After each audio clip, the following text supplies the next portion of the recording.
Namo tassa bhagavato arahato samma sambuddhassa. Namo tassa bhagavato arahato samma sambuddhassa. Namo tassa bhagavato arahato samma sambuddhassa. Pikiran adalah pelopor segalanya. Suka dan duka adalah hasil pikiran sendiri. Saudara-saudara, dalam banyak kasus yang ada di dalam masyarakat, kadang-kadang permasalahan timbul, problem-problem timbul yang kalau kita hadapi tiap hari, itu kadang-kadang karena kita kurang memiliki kebijaksanaan di dalam menentukan satu permasalahan. Karena saya yakin Anda pasti sering ketemu masalah. Entah masalah rumah tangga, entah masalah ekonomi, entah masalah keluarga, tapi pasti ada problem-problem yang Anda hadapi. Namun, berbagai macam problem itu sesungguhnya kalau kita urai, dia tidak seruit, tidak separah, tidak seberat yang kita bayangkan. Satu contoh, saudara, saya beberapa waktu yang lalu ketemu dengan seorang umat. Dia mengatakan begini, aduh Bante, hidup ini sekarang agak susah loh. Ekonomi sulit. Anda setuju? Setuju ya? Cari duit sulit loh hari ini. Oh ya, saya ya ikut setuju. Saya katakan, ya memang namanya orang tambah banyak. Barangnya cuma segitu-gitu aja. Dulu toko, misalnya Anda jual roti, satu kota yang jual cuma Anda sendiri, mesti laris. Tapi setelah laris, tetangga juga pengen laris, buka toko roti yang sama, buka lagi toko roti yang lain, toko roti yang lain. Akhirnya toko roti di kota itu banyak sekali. Nah, langganannya kan makin sedikit, makin sedikit. Bahkan toko roti atau beberapa merek dagang itu biasanya agak membingungkan.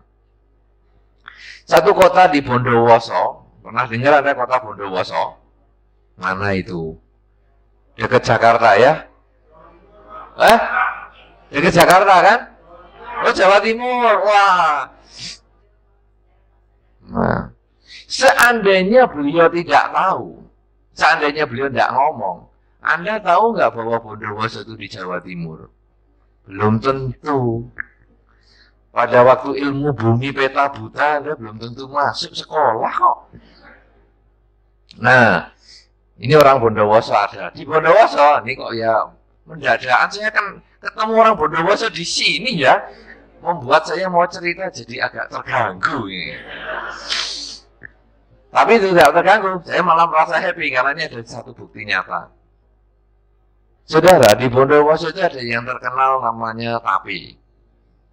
Ya, dia pakai merek itu nomor. Bapak masih ingat nomornya? 21. Itu zamannya Bapak 30 tahun yang lalu. Yang saya ingat kemarin ada 29 atau sudah 88 atau apa. Itu akhirnya, itu kan Bondowoso terkenal tapinya. Semua buka tapi dengan nomor yang beda-beda. Bingung nggak Anda? 21, 25, 88, 89, 98, 68, 96. Wah ya, bingung sungguhan. Sampai akhirnya bakul tapenya, penjual tape itu mengatakan, aduh aku kok jadi sepi ya. Lah iya, dulu cuma satu nomor. Sekarang semua pakai nomor. Dan membingungkan, mepet-mepet. Kalau misalnya Bapak tadi mengatakan 21, nanti ada yang jual 22, 12, 2. Ayo, pokoknya yang dekat-dekat begituan. Sehingga kita pembeli itu bingung. Nah, lalu orang mengatakan, aduh ekonomi kok sulit ya. Coba Anda lihat makanan di jalan. Kan mereknya mirip-mirip.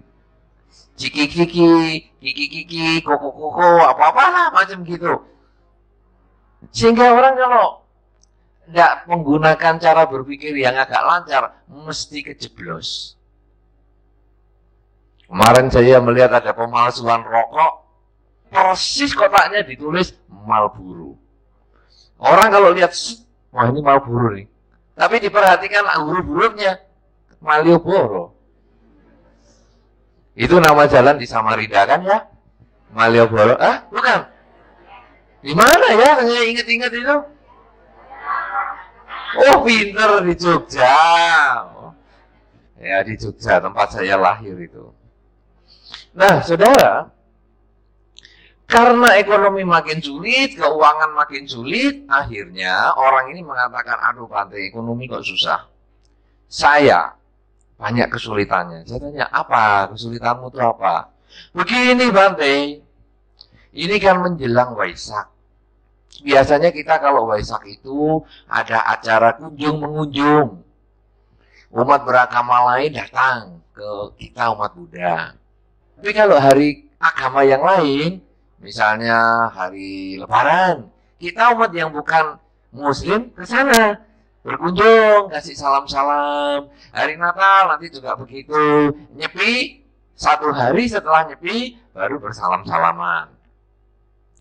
Nah, Bante, menjelang Waisak ini, semua orang sibuk sebulan dalam dhamma. Tapi saya sibuk mikirkan mau beli kursi tamu. Karena kursi tamu saya itu sudah jelek. Nah, orang sibuk sebulan dalam dhamma, dia pusingnya. Aduh, kurang sebentar lagi Waisak. Kurang sebentar lagi Waisak. Kursi tamu belum kebeli. Kursi tamu belum kebeli. Saya mengatakan, ini problem yang kamu buat sendiri. Loh ya, tapi malu Bante, masa kursi tamu saya sudah lubang di sana dan lubang di sini. Ini kan Waisak, tahun barunya umat Buddha, masa kursinya enggak baru? Kalau kamu kursinya rusak, kamu malu, kursi pada saat Waisak simpen ke dalam kamar. Lah tamu saya bagaimana? Gelar tikar. Aman. Saya pernah ketemu juga pandita mengawinkan umat. Wah, pandita memasang rupa lilin, pandita memimpin nama Kalakata dan seterusnya dan seterusnya. Saya lihat, loh, pandita ini pakaian atasnya rapi, celana rapi, kaos kakinya kok berwarna-warni. Tapi warna-warni kakinya dia. Di jempolnya kelihatan kukunya. Di tumitnya kelihatan juga. Kok kaos kaki berventilasi? Saya katakan, kalau kamu tidak ada kaos kaki, dilepas sekalian. Sip loh. Jangan mau ada orang kawin yang datang ini juga ada yang bukan Buddhis. Lihat, loh. Lah kok yang satu berkuku, yang satu tidak berkuku. Nah, kan repot nih. Sama dengan kursi tamu tadi. Daripada kamu malu, pinggirkan. Tikar. Enak. Nah, apa ini problem ini? Yang menimbulkan masalah ini apa? Kok kamu jadi sulit-sulit ini? Karena kamu tidak bisa membedakan antara keinginan dengan kebutuhan. Sebetulnya kamu butuh nggak beli kursi tamu? Ya butuh, Bante, butuh sekali. Apa sudah ada kursi toh di rumahmu? Ya masih ada.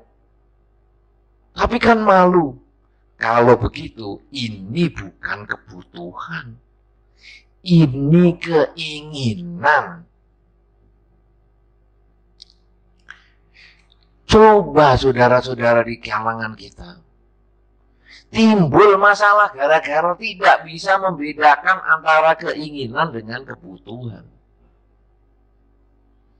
Pengen beli televisi. Wah, tuker televisi. Layar datar. Sampai kredit ya dibelain. Layar datar. Cembung sudah malu-maluin.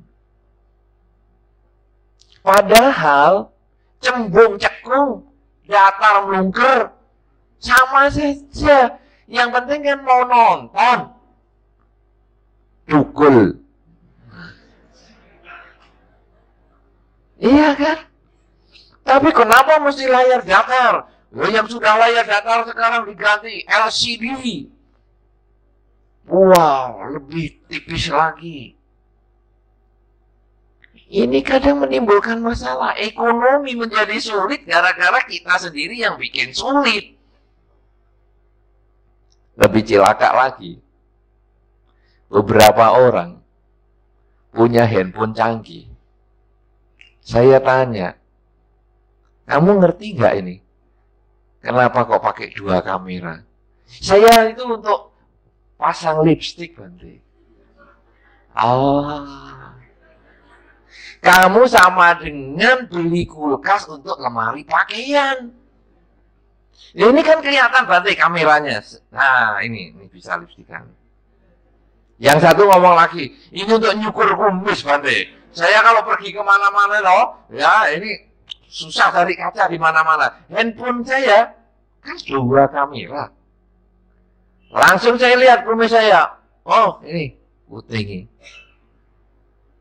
Kenapa kamu nggak beli kulkas untuk tempat pakaian? Lebih bagus, anget. Pakaianmu nggak akan kena rayap gitu. Handphone ini 2 kamera untuk melihat mukamu memang satu, tapi ini adalah untuk bervideo conference. Jadi nanti yang satunya akan keluar kotak yang lebih besar. Ini gambarnya orang yang Anda ajak ngomong. Ini satu begini. Coba Anda yang punya handphone 2. Handphone yang kameranya 2. Masih bingung nggak Anda sekarang? Kenapa ada satu ngadep ke Anda? Tapi itu ada yang beli yang begitu juga. Padahal nggak ngerti gunanya. Kemudian satu ketika lagi, handphonemu ini 3,5 G. Saya sampaikan gitu. Ini paling bagus ini. 3.5 G. Bukan hanya 3G ini. Apa itu Bante? Apa itu? Saya itu biasanya pakai telepon itu cuma untuk terima, untuk telepon, dan SMS. Loh, ini padahal bisa untuk karakter atau semacam kalau Anda menulis di layar itu nanti bisa dikenal. Jadi nulis A begitu nanti di sana A. Anda gambar itu nanti bisa dikirim dengan SMS. Jadi gambar misalnya denah rumah. Oh saya mau kemana ya? Ini denah rumah digambar, kemudian di SMS. Bisa. Apa itu Bante? Ini namanya MMS. Makanan apa itu Bante? Ya memang ini pakai S. MMS itu ya dekatnya es krim, es teler. Orang yang punya canggih-canggih pakai aja nggak bisa. Itu dibelain beli jutaan. Kenapa saudara? Karena orang tidak bisa membedakan keinginan dengan kebutuhan. Rumah, beli ini, beli itu. Beberapa orang, kalau tadi yang suka handphone ganti-ganti ini biasanya ya bapak-bapak. Beberapa orang mengatakan, saya kalau masuk wihara nanti handphone saya matikan. Saya ngomong bagus, bagus. Karena handphone saya kuno. Kalau bunyi saya malu. Jadi saya matikan. Lah handphone saya itu sesandal jepit loh, buatnya besar sekali. Saya matikan aja. Teman saya soalnya handphonenya kecil-kecil, saya malu. Kalau bapak-bapak urusannya begitu, apakah sepeda motor baru, mobil baru. Tapi ibu-ibu jangan salah. Anda juga susah membedakan kebutuhan dengan keinginan. Ada tas bagus, beli. Beli lagi, tas lagi, beli lagi, tas lagi, beli lagi, tas lagi. Ini tas satu lemari ini dipakai berapa sih? Sekali pakai ini berapa banyak? Satu loh. Ya tapi kalau roknya merah, tasnya merah. Roknya putih, putih. Roknya krem. Menyesuaikan. Itu baru tas. Belum sepatu. Belum ikat pinggang. Belum bandrolnya. Belum kacamatannya. Belum giwangnya. Belum gelangnya. Belum bajunya. Itu yang paling penting. Jangan sampai lupa. Harus matching. Coba saudara, apa kita ini tidak stres gara-gara hanya begituan aja? Lebih stres lagi, kita pakai baru, wah ini baru keluar dari butik, dipakai pesta, ada temen juga pakai. Kembar. Kebanggaan kita langsung hilang. Kita langsung menciut. Dan langsung besok kita kasihkan pembantu. Suruh jalan di depan rumah orang itu. Lihat tuh, bajumu kelas pembantuku. Puas. Iya kan? Coba ibu-ibu. Kalau ada yang kembar stres enggak? Stres enggak? Ya enggak kalau putih-putih. Nah, coba kalau Anda merasa happy sekali dengan baju baru Anda dan kembar. Aduh. Ya seragam juga enggak begitu. Kalau seragam harus kembar. Kalau seragam Anda enggak kembar, dikeluarkan dari kelompok itu. Ya. Tapi kalau Anda baru, sampai saya pernah ketemu orang yang punya butik. Dia stres gara-gara kerjaannya ibu-ibu itu. Padahal katanya ibu-ibu ini orang kaya-kaya. Dia mengatakan begini, saya tidak tahu di sini ada kebiasaan begitu enggak. Ini bajunya bagus ya. Coba saya ngepas di rumah ya. Saya pinjem dulu. Di sini ada enggak ilmu begitu? Hah? Ada ya? Karena katanya kalau di kota enggak terlalu besar. Itu boleh karena kan teman toh, tahu ya, pinjam dulu. Nah, besok saya kembalikan atau 2-3 hari saya kembalikan. Saya mau coba dulu di depan suami saya lah, apalah begitu. Tidak tahunya saudara, malam dipakai pesta. Ya masih ada merek-mereknya itu, tapi kan dilipat ke dalam, tak gimana caranya. Pokoknya dia pintar lah begituan, bawa ke pesta. Selesai, besok dipulangin, gak cocok. Sayangnya di pesta ketemu orangnya yang punya butik. Loh, ini kan kamu kemarin sudah pakai toh ke pestanya si A itu waktu kawin. Akhirnya yang mukanya agak ditekuk 3 gitu, akhirnya dia bayar juga. Ini gara-gara mengejar gengsi. Gara-gara susah membedakan keinginan dengan kebutuhan. Apa sih yang sebetulnya dikejar dengan baju yang baru? Kalau sampai melakukan kejahatan seperti itu, dalam dhamma ini sebetulnya termasuk pencurian, maka apa yang saya ceritakan jangan dijadikan ide. Benar juga ya, besok ya aku kerjakan. Jangan dijadikan ide, karma buruk itu. Ada juga, waduh karma buruk, saya yakin itu bukan umat Buddha. Kalau memang umat Buddha pasti bukan binaannya Ibu Frida. Kalau binaannya Ibu Frida pasti tidak akan begitu. Ya Ibu? Nah, jadi ini memang kadang-kadang terjadi di masyarakat. Kenapa? Sampai merugikan orang lain. Karena tidak bisa membedakan keinginan dengan kebutuhan. Saudara-saudara, manusia di dalam Dharma, sesungguhnya yang nomor satu harus dipenuhi kebutuhannya dulu.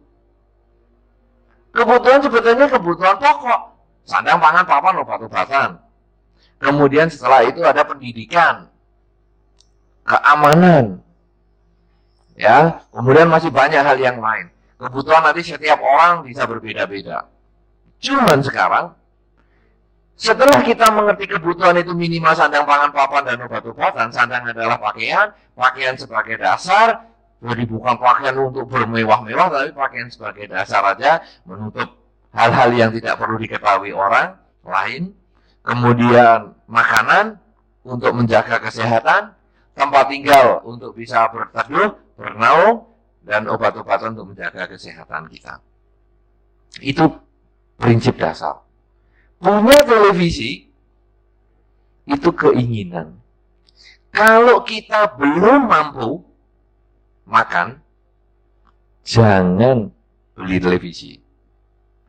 Jangan punya konsep lebih baik pakai dasi walau tak makan nasi. Karena kalau saya pakai dasi, orang lain lihat saya perlente. Tidak makan nasi, orang nggak ada yang lihat. Tipe ini adalah tipe orang yang ruang tamunya bagus, tapi kamarnya berantakan. Renungkan rumah Anda masing-masing. Biasanya kalau ruang tamu, dipel tiap hari. Tapi kamar, spray dicuci 2 minggu sekali aja, itu karma baiknya spray sungguhan. Kadang-kadang sampai berminggu-minggu, berbulan-bulan nggak dicuci-cuci. Kok Bante bisa ngomong gitu? Karena saya berpengalaman di bidang ini. Pengalaman ngepret rumah orang. Bukan pengalaman saya spraynya nggak pernah dicuci, tapi pengalaman ngepret rumah orang. Pokoknya kalau ngepret di bagian ruang tamu selalu harum. Tapi begitu kamar, saya kadang tahan napas, cepet-cepetan, karena sekuat napas saya tuh sudah keluar, tarik napas lagi, masuk kamar lain. Wah, ini kalau bahasa Jawa bau ompolnya anak ini sudah 2 bulan, kenapa belum dicuci ya? Wah, saudara-saudara, orang ini adalah tipe lebih baik pakai dasi walau tak makan nasi. Keinginan besar mengalahkan kebutuhan. Padahal Dharma ini yang penting adalah kebutuhan. Pada saat kita membutuhkan, kita berani memperjuangkan. Seperti Pangeran Siddhartha ketika mencapai kebudaan, beliau membutuhkan pencapaian itu, maka beliau berjuang, habis-habisan untuk memperjuangkan pencapaian kebutuhan kesucian. Bukan keinginan mendapatkan murid, bukan keinginan untuk dilayani oleh 5 pertapa, bukan. Pokoknya saya butuh menyelesaikan lingkaran kelahiran kembali. Bahkan satu saat dia memutuskan teknik meditasi yang berbeda, 5 temannya pergi. Biarkan. Ini konsekuensi logis sebuah keputusan. Biar Tapi saya tetap membutuhkan perjuangan. Kalau beliau hanya keinginan, ingin 5 orang itu selalu dekat, maka beliau kemudian mengalahkan kebutuhan ini, melayani keinginan mereka. Bukan begitu caranya. Di dalam masyarakat, kalau kita timbul permasalahan, timbul percekcokan, timbul perselisihan, coba renungkan baik-baik. Apakah saya bermasalah ini karena kebutuhan atau karena keinginan? Kemarin malam saya sudah sampaikan tentang lapar mental. Apa itu lapar mental? Ketika seseorang hanya mengembangkan keinginan yang dibesarkan, keinginan yang ingin selalu dipuaskan, padahal masih banyak kebutuhan yang lain. Anak sekolah, ini kan banyak anak sekolah nih. Apa yang ruginya kalau tidak bisa membedakan keinginan dan kebutuhan? Lalu lapar mental itu. Dia lebih senang main PlayStation, lebih senang nonton TV daripada belajar. Siapa yang senang belajar dibandingkan nonton TV? Tunjuk jari. Tidak ada tuh. Siapa yang senang nonton TV dibandingkan belajar? Juga tidak ada. Nampaknya di rumah belum ada televisinya. Iya kan? Kalau sebagai pelajar kebutuhannya adalah belajar, maka tugas ini harus diselesaikan. Keinginan nonton TV, nanti. Keinginan jalan-jalan, nanti. Keinginan ke mall, tunda. Kalau orang bisa mengerti kebutuhan ini, dan melaksanakan kebutuhannya, membedakan dengan keinginannya, dia akan menjadi pelajar yang sukses. Seorang pelajar bukan berarti tidak boleh ke mall. Seorang pelajar bukan berarti tidak boleh main PS3. Seorang pelajar bukan tidak boleh kemudian SMS-an. Boleh. Tapi harus tahu waktunya. Karena ini kebutuhan saya sekolah, berarti saya harus belajar. Demikian pula Anda yang kuliah. Berapa banyak ini yang kuliah? Tidak ada juga yang kuliah. Jadi ibu rumah tangga semua ini, bapak-bapak rumah tangga juga ya. Tidak ada yang kuliah lagi. Anda sebagai mahasiswa juga harus tahu keinginan dan kebutuhan. Kapan masanya harus belajar? Lakukan. Kapan masanya main-main? Jalani. Orang yang tidak bisa membedakan kebutuhan dengan keinginan, dia orang yang serba salah. Karena di dalam Dhamma sesungguhnya orang yang bisa membedakan kebutuhan dan keinginan ini disebut orang bijaksana. Dan orang bijaksana artinya ia yang bisa membedakan yang penting sebagai yang penting, yang nggak penting sebagai yang nggak penting. Kebutuhan adalah hal penting. Keinginan adalah tidak penting. Bisa ditunda. Kalau sekarang Anda mahasiswa, kemudian Anda bisa membedakan, ini kebutuhan saya harus selesaikan tugas saya selesaikan skripsi saya tinggalkan yang lain-lain dulu, saya konsentrasi ke sini. Maka Anda menjadi orang bijaksana. Ketika Anda bekerja, ketika Anda berumah tangga, juga sama. Anda bekerja, ada satu masa tertentu Anda mau mulai kerja itu males. Aduh, mau berangkat kerja, males. Mau menyelesaikan kerjaan, males. Pernah merasa itu? Pernah ya? Pernah pasti. Tapi renungkan, ini kebutuhan. Kalau tidak saya selesaikan sekarang, saya tunda. Nanti saya tambah berat ini pekerjaan ini. Karena saya tunda, saya tumpuk, yang menyelesaikan saya juga. Tapi kalau saya kerjakan sekarang sedikit, sedikit, nanti saya juga tidak tersiksa di belakang hari. Orang yang punya pemikiran seperti ini, hidupnya akan bahagia. Saudara-saudara, ini lalu nanti dikembangkan. Orang kawin, kebutuhan atau keinginan. Kawin, kebutuhan atau keinginan. Hah? Keinginan. 50-50. Keinginan atau kebutuhan? Keinginan. 50-50 apanya? Kalau 50-50, para biku kan ngambil yang 50% dong. Itu sebetulnya hanya keinginan. Tetapi berapa banyak di kalangan masyarakat kita menganggap perkawinan adalah kebutuhan. Kalau anaknya belum kawin, stres.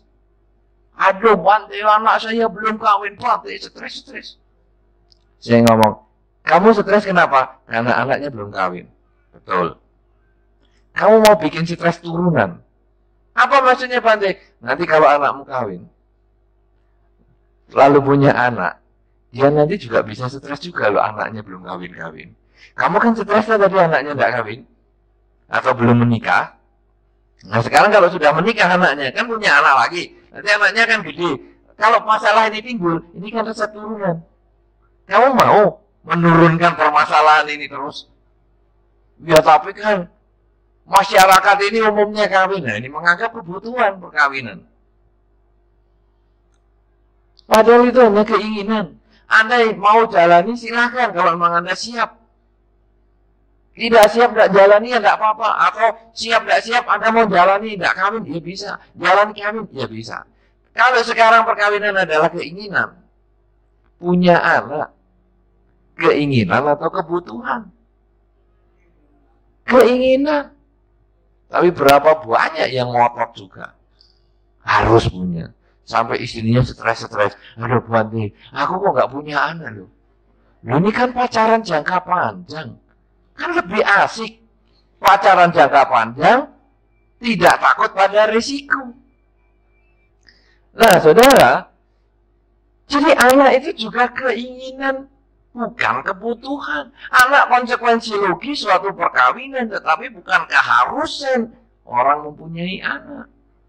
Makanya Anda yang belum menikah tidak usah stres, karena itu hanya keinginan. Orang tua yang anaknya belum menikah juga tidak usah stres. Karena itu sebetulnya cuma keinginan, bukan kebutuhan. Kalau kebutuhan harus menikah, waduh, saya kira tidak ada yang mau jadi biku. Karena kebutuhan itu kan seperti makan. Nah kalau sekarang tidak terpenuhi, mati loh. Ya kan?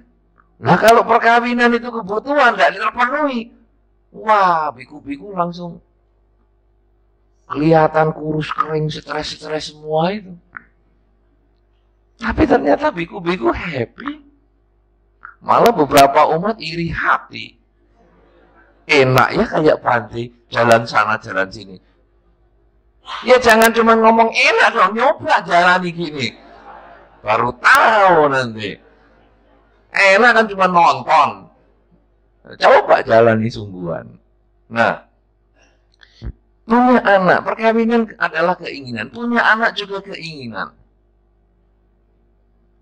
Dalam banyak masalah sebetulnya problem kita ini hanya keinginan. Oleh karena itu di dalam Dhamma sesungguhnya disampaikan suka duka itu kan karena keinginan, karena pikiran sendiri. Karena kalau pakaian Anda cukup, saya yakin Anda punya satu setel pakaian, malah lebih dari satu setel, tidak ada problem kok Anda dengan pakaian. Tapi kalau Anda sudah berpikir, ini aku kemarin sudah aku pakai ke pesta di sana, sekarang aku pakai lagi malu, itu keinginan. Orang lain nggak akan tahu. Tapi saya tidak tahu ya, mungkin perempuan itu memperhatikan ya. Oh ini nggak baju yang kemarin lagi. Ya. Ada beberapa orang nih laki-laki yang saya sering lihat, dia kalau beli baju itu 6 6 potong sekalian. Sama semua. Yang seneng, ada satu orang senengnya baju biru. Biru muda itu. Biru semua 6. Jadi tiap kali ketemu biru. Tiap kali ketemu biru, biru, biru. Sampai ganti nggak ada bedanya. Tapi orangnya bersihan. Saya yakin bersihan dia. Oh, ini kerahnya apa tegak terus kok. Kemudian yang satu laki juga. Senengnya kotak-kotak bajunya. Itu juga kalau beli selusin. Sama semua. Kotak-kotak semua. Ada satu orang lagi suka baju putih semua. Laki-laki ada senang baju putih terus. Dan saya lihat di kerahnya ini. Oh, bersih. Berarti orangnya bersih. Tapi kalau kerahnya hitam, sudahlah. Ini nampaknya memang bajunya menderita sekali ini. Sampai stres hitam semua lehernya. Nah, saudara-saudara, baju saya yakin Anda punya. Tapi ketika terpikir, ini aku pakai model kok sudah aku ketinggalan zaman ya. Aku kok sudah begini begitu. Itu keinginan. Sekarang, apakah Anda boleh punya keinginan? Boleh. Setelah semua kebutuhan cukup.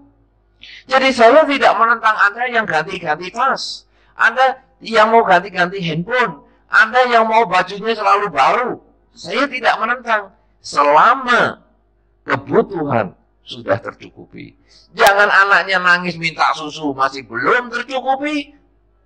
Ibunya bandunya ganti terus. Giwangnya ganti terus. Susu anak tidak dikasih untuk dibelikan giwang. Tidak bisa seperti itu. Bapak-bapak mau ganti sepeda motor, mau aksesoris mobil ditambahi. Sampai ada satu orang tuh punya satu sepeda motor. Lampu depannya itu ada 12. Wah, itu mobil loh, motor gede. Itu lampu besar 12. Berapa biayanya seperti ini? Satu saja sudah terang. 12 ini apa mau nembak codot? Codot ini apa ya? Kelelawar. Ya. Itu kan orang kalau mau cari kelelawar atau cari mangga tetangga, itu lampunya terang. Wah, itu mangganya sudah matang. Petik. 12 di depannya. Lah ini keinginan kalau sekarang anaknya belum makan. Dirinya sendiri pendidikannya tidak bisa mendidik anaknya dengan baik, sekolah yang bagus. Keinginan ini sesungguhnya perwujudan ego yang paling besar. Tetapi kalau sekarang kebutuhan sehari-hari tercukupi, pendidikan anak sudah baik, makannya juga bagus, pakaiannya sudah oke. Bolehlah pakai lampu 12 atau 15. Silakan. Pakaian tercukupi secara minimal. Makanan tercukupi. Tempat tinggal juga begitu. Tempat tinggal kalau kita sudah mempunyai tempat tinggal yang tetap milik sendiri, baru boleh pikir mau televisi, mau apa yang mewah-mewah, silakan. Tapi kalau tinggal aja masih ngontrak, jangan beli televisi yang 63 inch. Nanti kalau pindah berat bawanya. Beli yang 14 inch aja. Mindah tinggal di tenteng. Demikian pula kesehatan. Kalau kita sekarang bisa mencukupi kesehatan secara dasar, bisa pergi ke dokter kemana silahkan. Tidak ada problem. Nanti Anda mau cari berbagai kebutuhan atau keinginan-keinginan pemuasan nafsu sehari-hari silahkan. Setelah kebutuhan sandang pangan papan obat-obatan, kemudian pendidikan, keamanan, Anda bisa penuhi. Oleh karena itu saudara-saudara, tiap kali Anda ketemu masalah dalam hidup ini, masalah rumah tangga, masalah ekonomi, masalah kesehatan, masalah apa saja, renungkan. Ini keinginan atau kebutuhan. Dari situ nanti Anda akan jelas bahwa ternyata sumber masalah adalah karena kekeliruan kita mengenali keinginan sebagai kebutuhan. Kalau kita sudah mengerti itu, keinginan yang kita kenali salah ini, kita singkirkan, kita utamakan dulu yang kebutuhan, maka ini kita menjadi orang bijaksana. Tahu yang penting sebagai yang penting, yang tidak penting sebagai yang tidak penting. Karena sesungguhnya pikiran pelopor segalanya. Suka, duka dari pikiran kita. Karena itu saudara-saudara, bedakan keinginan dan kebutuhan. Pelihara keinginan atau kebutuhan? Keinginan atau kebutuhan? Kebutuhan. Bagus. Karena kita pelihara membutuhkan dharma untuk meningkatkan kualitas diri. Sayangnya, jawaban Anda tidak mewakili kelakuan sehari-hari. Hari Minggu sering lebih enak keluar kota. Itu kebutuhan utama keluar kota. Wihara kan hanya keinginan. Sayang. Tapi kalau Anda selalu rajin ke wihara, siapa yang dalam 1 tahun 52 minggu tidak pernah absen? Ternyata tidak ada yang menjadikan wihara sebagai kebutuhan. Siapa yang absen sekitar 10 kali? Kurang 10 kali. Ya, kurang 10 kali. Lumayan. Itu sudah sedikit kebutuhan. Yang ke wihara cuma sekali, setiap Imlek atau Waisak. Yang ke wihara dalam 1 tahun cuma 10 kali. Kalau tadi kan liburnya yang kurang dari 10 kali. Sekarang yang ke wihara hanya sekitar 10 kali dalam setahun. Tunjuk jari tidak apa-apa. Mungkin dikasih hadiah handphone yang bunyi tadi. Malu ya? Saya kira ada juga. Ada ya? Itu masih keinginan. Jadi, walah wihara masih ditunda saja bisa, tunda bisa. Itu berarti keinginan. Kalau Anda berangkat ke wihara, rasanya masih ada malesnya. Itu keinginan. Ada satu contoh. Seseorang mengatakan kepada gurunya, saya kepingin bagaimana membedakan kebutuhan dengan keinginan. Anda tahu caranya? Guru ini mengajak dia pergi ke sebuah sungai. Sini kalau kamu mau tahu kebutuhan dengan keinginan. Setelah guru itu mengajak sampai di sungai, ayo kita turun ke air.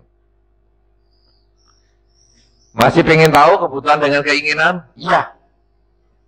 Langsung pegang kepalanya. Langsung celup. Tekan ke bawah. Wah. Murid ini ginjal-ginjal. Wah. Apa itu? Memberontak.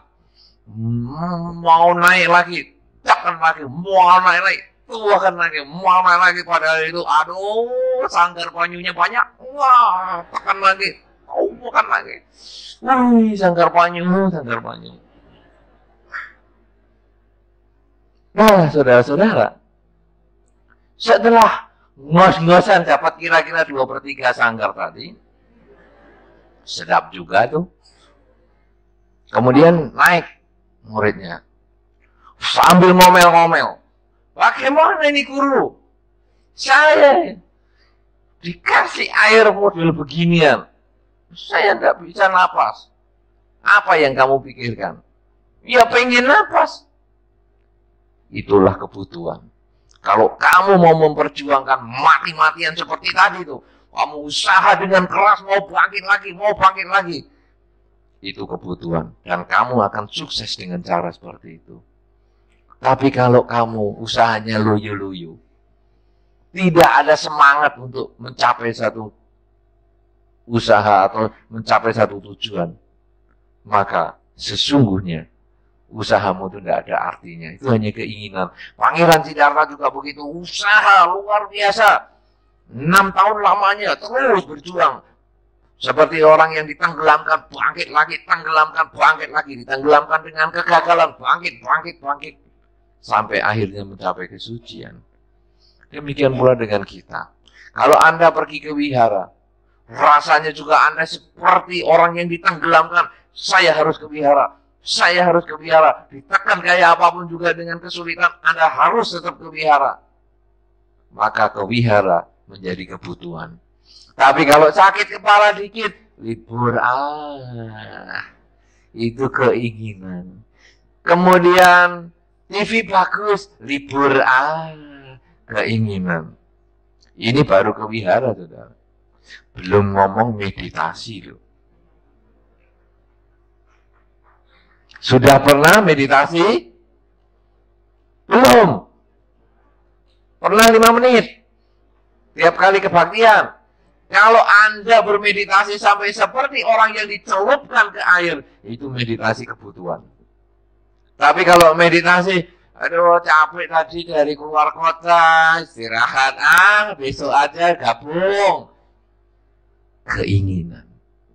Karena itu saudara, lihat baik-baik seberapa banyak perjuangan Anda. Semakin kuat Anda berjuang, itu sesungguhnya menunjukkan kebutuhan Anda. Berjuanglah dengan tepat, karena keinginan dan kebutuhan hanya Anda yang tahu. Saya tidak bisa menunjukkan mana yang keinginan, mana yang kebutuhan, karena keinginan bagi seseorang, kebutuhan bagi yang lain. Sebaliknya kebutuhan bagi yang lain, hanya keinginan bagi orang yang lain. Oleh karena itu saudara, hanya Anda yang bisa menentukan, tapi tentukanlah dengan bijaksana, tahu mana yang penting sebagai yang penting, tahu yang tidak penting sebagai yang tidak penting, sehingga akhirnya Anda memilih yang penting, meninggalkan yang tidak penting, sehingga tercapailah kebahagiaan Anda. Karena suka dan duka hanyalah karena pikiran kita sendiri. Semoga Anda selalu berbahagia, semoga Anda selalu bersemangat di dalam mempelajari serta melaksanakan Dharma.